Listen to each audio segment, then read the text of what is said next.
你的心有多强悍，你就能承受多少压力。如果你坚持自己的梦想，只要永不放弃，这就是一股力量。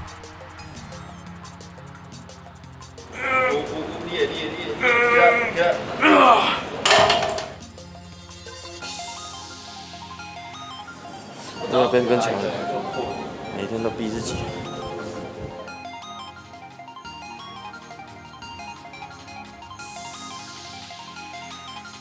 每天都有千百万个理由让我不想练习，但我总会逼自己。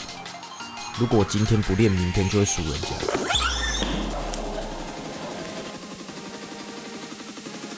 你想要变成什么样的人，需要由你自己决定。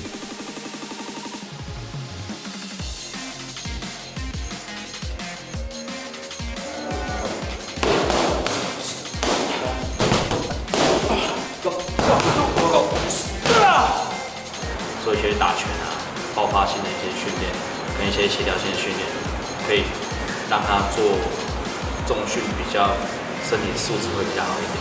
对，他算这边公认的练武奇才。对，就是第一次拉硬举就拉100，第二次拉120，对，而且次数是很对，自己体重2倍，对，就蛮恐怖的。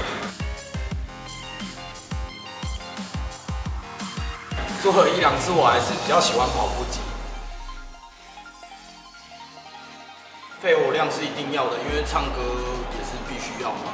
对啊，所以我觉得肺活量对我来说比较重要。重训真的要坚持啊，就是因为你在可能做一组20下，可是你可能做了15下就已经快受不了了，但是你还是得把那个后面的5下做完。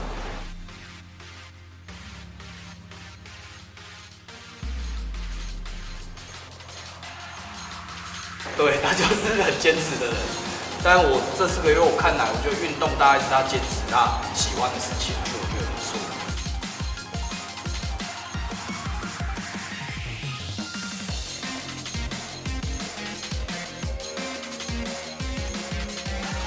咱无咧惊练呢，我来了，我要做我第2组。